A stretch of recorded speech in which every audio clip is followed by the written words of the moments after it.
Paolo Banchero is a surefire top 3 prospect come this summer, but the real question is, how high in the draft can he go? This is floor and ceiling. Let's break him down.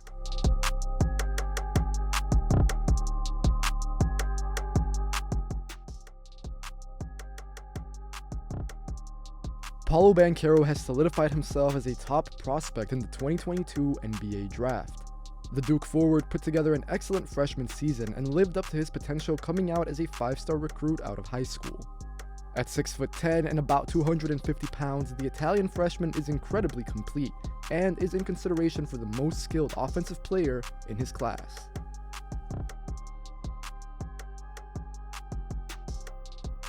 The first thing to know about Paolo Banchero is that he is a triple threat offensively. His main appeal right now comes on this end of the floor, and I think after you watch him a few times, it is easy to see why. Banchero is very comfortable facing up and can handle into post-ups or pull-ups. He loves to get the ball at the high elbow or mid-post areas and going to work from there. Often, Duke will run Horn's offense to get Banchero the ball, or maybe give him a cross screen along the baseline so that he can play with his back to the basket. Should Banchero decide to post, he is physical and strong. As a college freshman, he already has an NBA-ready body, which I want to stress is different from NBA-level burst. More on that later though. All around, Banchero has soft touch on his jumpers, floaters, and push shots. But if he does not shoot or post, then he can also get to the rim. Banchero is not necessarily explosive in the sense that he will burst past you, but he's large, strong, and his handle is pretty good for a big. One thing I really love about Banchero is his footwork. It is fluid and advanced. He knows how to decelerate, jump stop, spin, so on and so forth. For example, I really like when he handles the ball into a sudden spin and finish. Another thing Banchero can do is shoot from a standstill. He plays out of jab steps a lot and really feels at home taking jumpers, which has its plus and minuses, but I can see that being a valuable skill in half-court or playoff settings. At Duke, more than a third of Banchero's shots were two-point jumpers. He made them at an improvable 38% clip, but it's also important to note that he was creating his own jumper 80% of the time.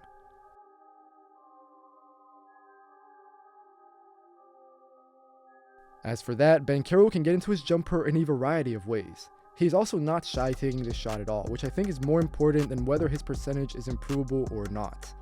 To get that question out of the way, however, I think he'll be just fine. His efficiency might take a couple years to really come around, but I don't think he'll face any issues, as long as his shot selection is streamlined a little bit more, and he takes more of a secondary role. I believe both of those things will happen, because Banchero's best fit in the NBA is likely next to a lead ball-handling guard. Like I said though, Banchero's biggest appeal is just how well-rounded he is on this side of the basketball. He's a tough, fluid shot maker. You can hang over him and he can get his shot off, even with a hand in his face. Banchero can turn around, pull up off the dribble, and generally does not have a problem creating his own offense.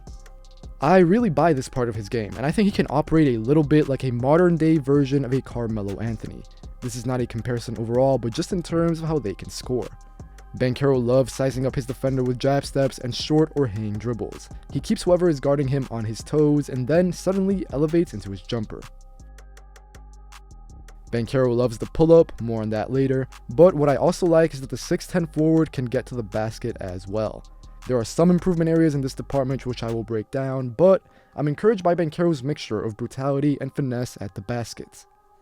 Banchero took about 40% of his shots at the basket and made 2/3 of them. He took 206 shots here, so we're not talking about low volume either.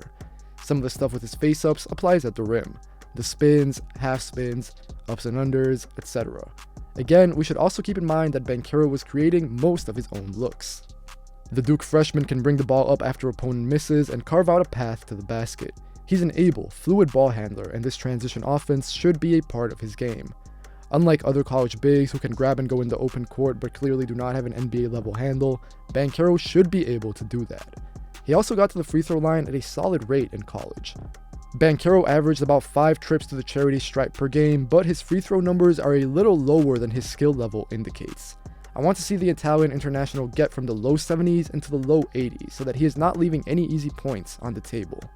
Again, Banchero is not a quick twitchy type of player, but his foot speed and handle is better than most traditional bigs, and he is stronger and most skilled than most forwards. Combine that and he is an offensive mismatch most of the time despite having some flaws.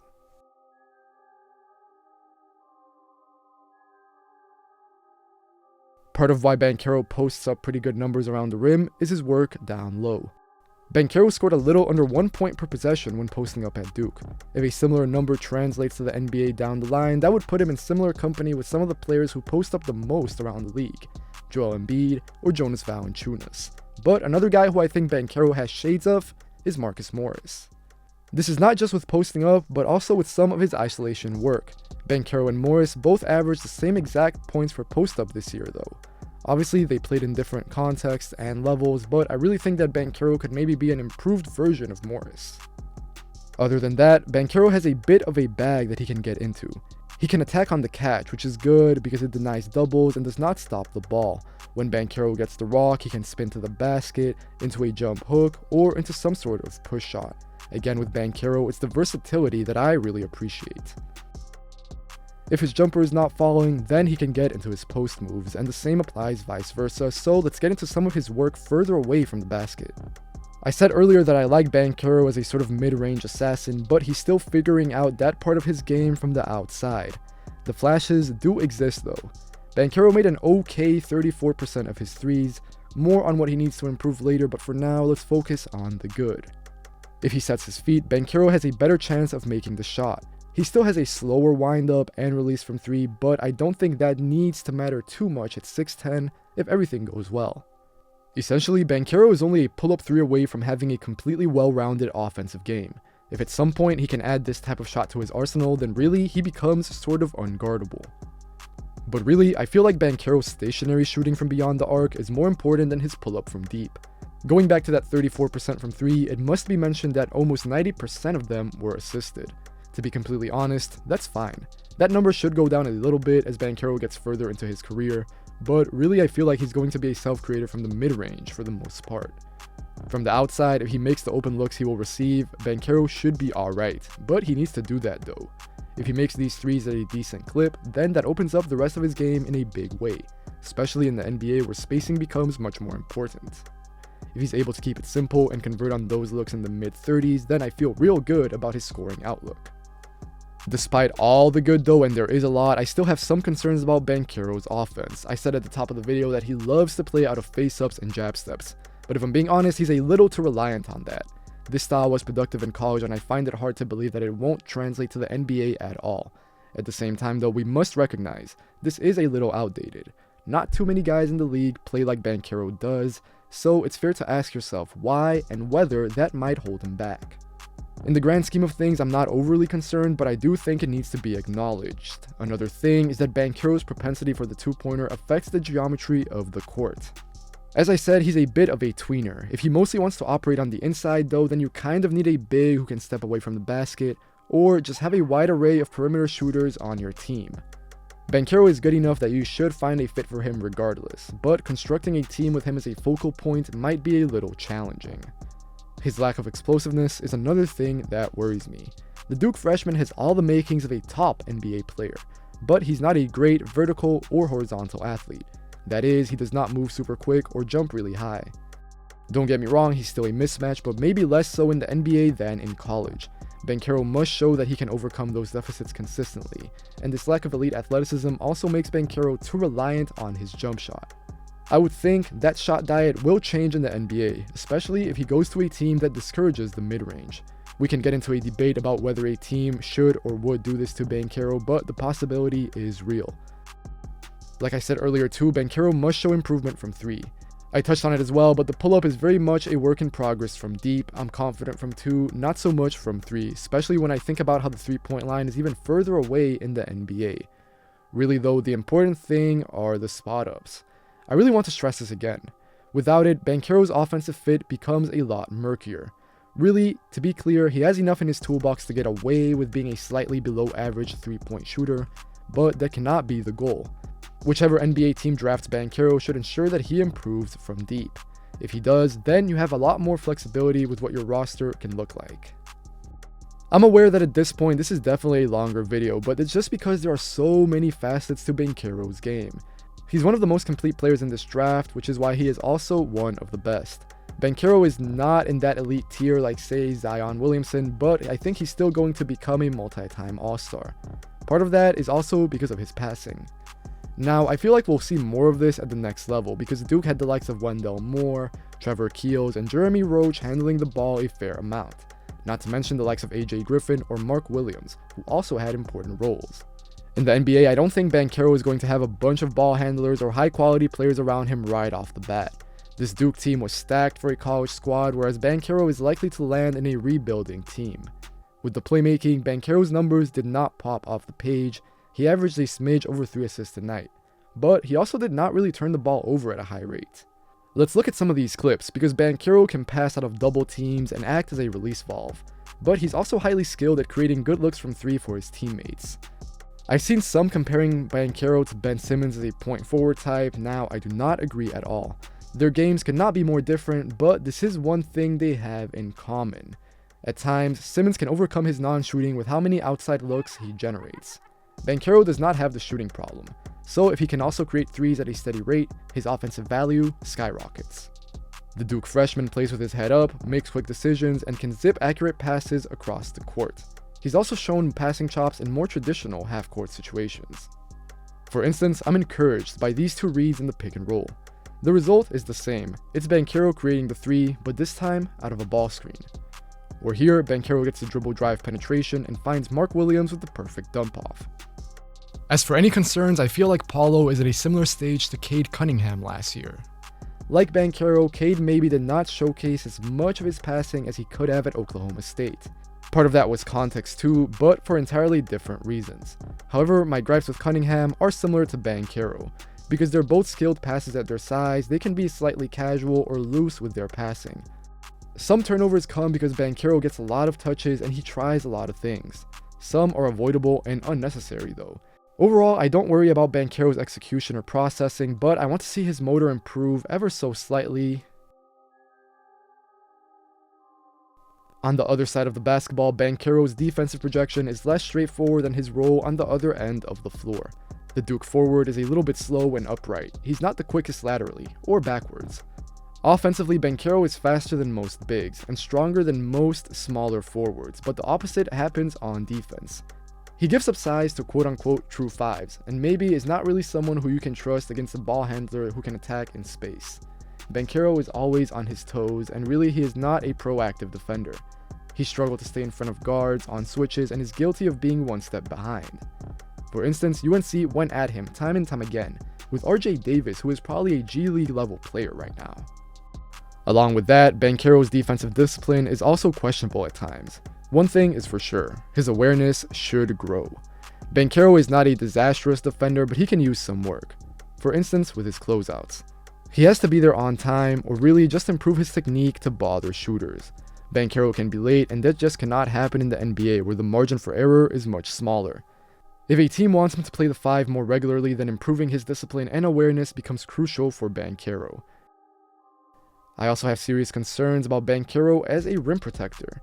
Despite being 6'10", 250, Banchero has serious limitations guarding the basket.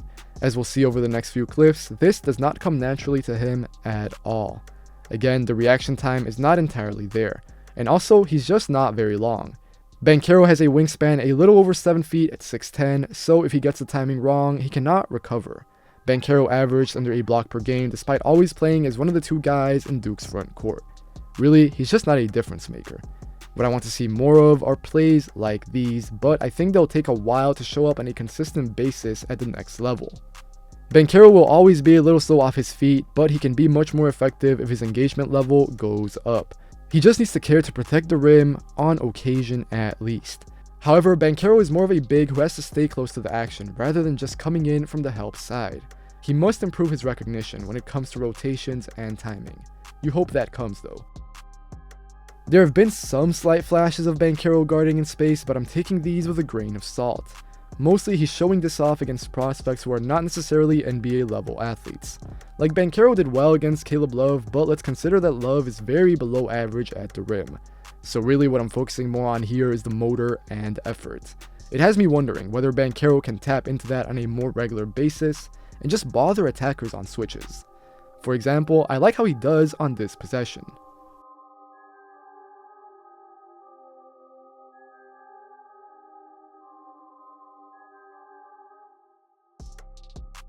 I doubt that Banchero ever becomes a stopper or a switch-heavy defender at all, but if he can learn to contain and then recover, that should be enough. If we take a look at these couple of pick-and-roll possessions, Banchero is pretty alright. Now, this is not a common occurrence per se, but it's more of what I want to see. Overall, Banchero's defense still has a lot of room to grow. If it gets there though, then he is one of the most well-rounded draft prospects in quite some time.